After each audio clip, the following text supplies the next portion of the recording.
pessoal! Eu sou a Cris na Lua, aluna do 7º período do curso de Direito da Faculdade Promove. E hoje eu tenho o prazer de apresentar para vocês, juntamente com a coordenadora do curso, professora Mariana, o novo programa da TV Promove, que é o programa Questão Legal. Um programa que tem como objetivo trazer temas relevantes da área do direito. E para falar um pouquinho mais com vocês, eu vou convidar a professora Mariana.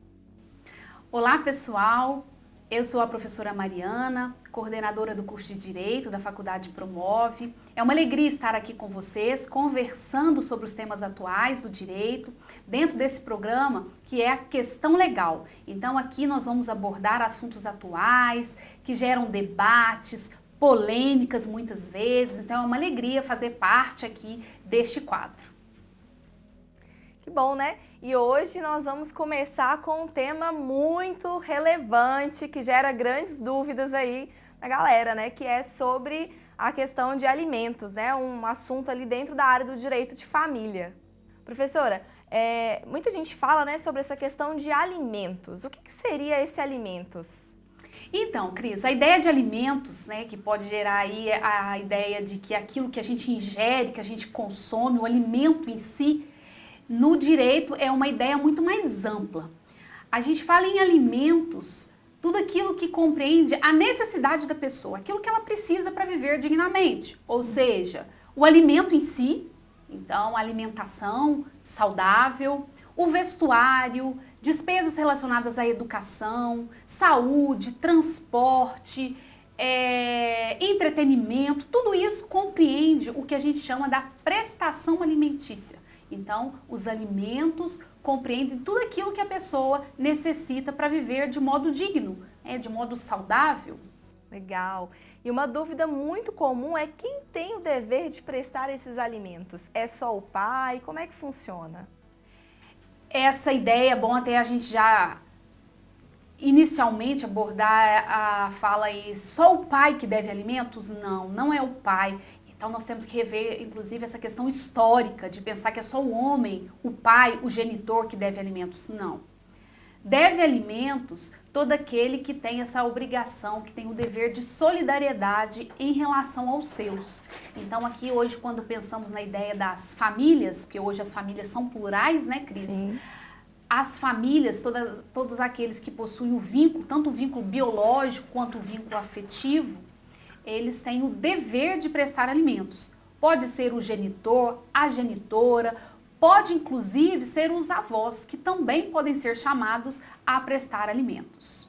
Legal. Uma outra dúvida muito comum é o seguinte: vamos supor que a pessoa completa 18 anos. Ainda assim, ela vai ter o direito de receber esses alimentos, o pai, a mãe, ou seja lá quem for, vai ter a obrigação de prestá-los?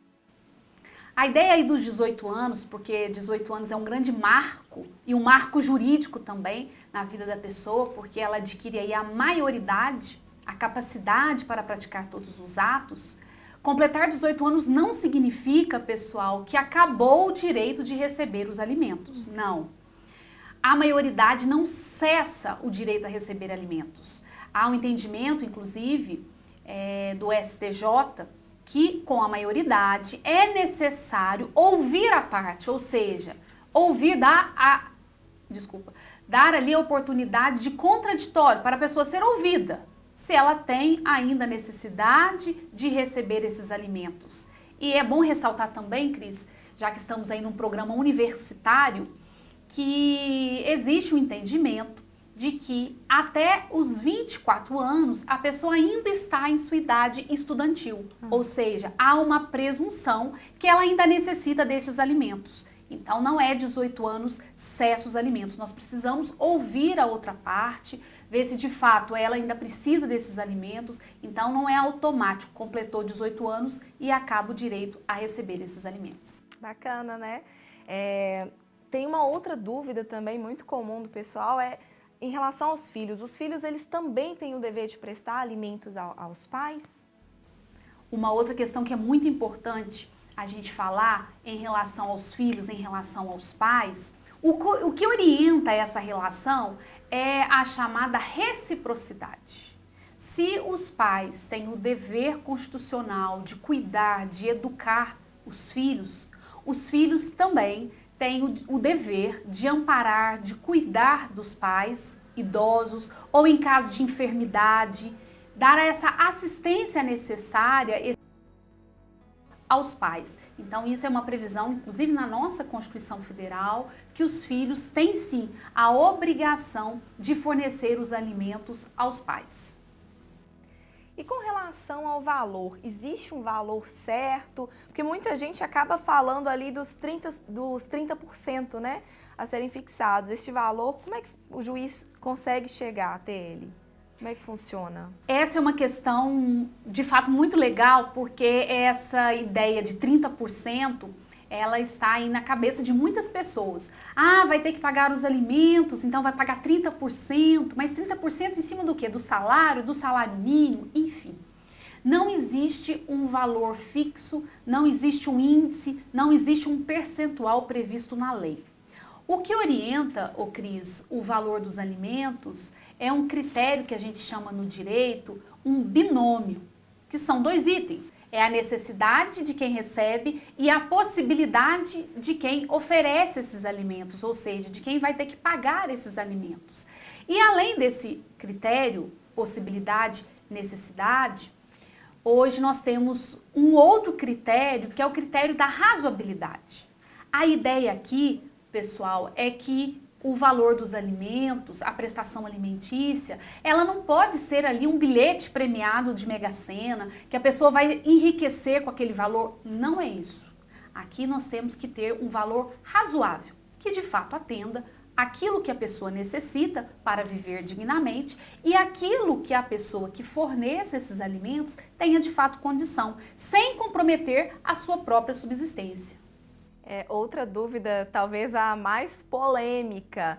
E quem não paga a pensão? Quais são as consequências do não pagador? Sim, essa é de grande repercussão, essa é uma questão aí que envolve um grande debate. O que acontece com o devedor de alimentos? Então nós temos que pensar que aquela pessoa que deve alimentos e imaginar que se existe um processo judicial, uma decisão judicial que fixou esses alimentos, essa pessoa, primeiramente, ela é intimada para pagar esses alimentos. Ou então, para comprovar que já pagou esses alimentos. Ou então, ainda a possibilidade de comprovar a impossibilidade de pagar esses alimentos. E eu destaco aqui, pessoal, essa última informação. O que seria essa impossibilidade de pagar os alimentos? Vamos imaginar que alguém que está sendo cobrado, o devedor dos alimentos, esteja doente, acamado, uma pessoa que não está ali trabalhando. Essa seria, certamente, uma justificativa plausível. Eu não estou produzindo, eu não estou trabalhando, não tem como fornecer alimentos. Seriam, então, inicialmente, essas três consequências. Mas, se aquela pessoa que foi intimada a pagar os alimentos não pagou esses alimentos, o processo está tramitando e acumulam-se 3 prestações. Falamos no direito às prestações vencidas, aquelas que não foram pagas. Nesse caso, poderá sim ser decretada a prisão desse devedor. Então, a pessoa poderá sim ser presa no Brasil porque deve alimentos, desde que haja aí a acumulação dessas 3 prestações vencidas no curso do processo. Tem também o caso ali dos ex-cônjuges, né? Quando acaba ali o casamento, quando se tem a dissolução ali da união estável. Nesse caso, existe também alguma obrigação da prestação de alimentos pelo ex-companheiro, a companheira ou vice-versa? Como é que funciona? Veja bem, Cris, pensamos nas famílias, nessa pluralidade, as pessoas podem casar, as pessoas podem viver uma união estável, enfim, hoje o que prevalece é a liberdade dessas pessoas do modo como constitui a família.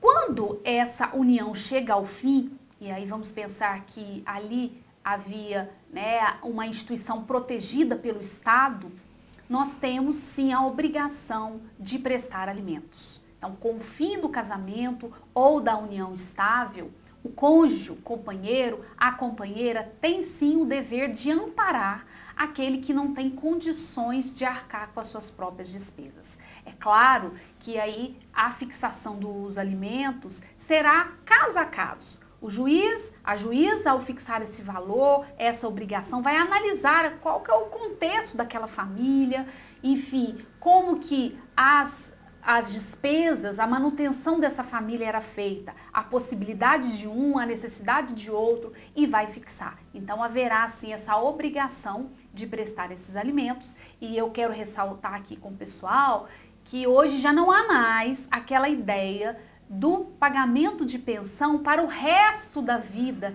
desses ex-companheiros, ex-cônjuges, como tínhamos há alguns anos. Ou seja, a pessoa se divorciava e passava o resto da vida recebendo pensão alimentícia. Hoje já não há mais isso. Então hoje a ideia é que por um período os alimentos serão prestados para aquela pessoa que necessite. Então eu já vi decisões judiciais que o juiz fixa um prazo. Então vamos colocar aí 2 anos até que essa pessoa que acabou de sair de um relacionamento, de um casamento, ela seja reinserida no mercado de trabalho e possa ali, com o seu próprio trabalho, satisfazer as suas necessidades. E os alimentos compensatórios, o que seriam esses alimentos? É uma questão inovadora que hoje estudiosos, doutrinadores, vêm apresentar no direito, para dizer assim, olha, se o casamento chegou ao fim, se a união chegou ao fim, é justo que o padrão de vida ele seja mantido. Ou seja, os alimentos compensatórios, eles chegam com esse objetivo, compensar o padrão de vida que aquele cônjuge ele tinha quando era casado. Ou seja, evitar que com o fim do casamento, um parceiro, um companheiro continue com determinado padrão de vida e do outro caia drasticamente. Por isso que se fala em compensação. Há sim entendimentos nesse sentido, nós já temos julgados no Brasil que é fixado esse valor para compensar. Então é algo a mais. Não é só satisfazer as necessidades, podemos ilustrar aqui, Cris, esses alimentos compensatórios como aquele casal que tinha um padrão de vida, de frequentar bons restaurantes, fazer viagens. Então é algo a mais que é resguardado nesse momento com o fim dessa relação. Pois é, gente, o direito de família realmente abrange muita coisa interessante e acredito que vocês tenham sanado aqui muitas dúvidas. Professora, muito obrigada. E espero que vocês nos acompanhem por aqui, para os próximos episódios aí do programa Questão Legal.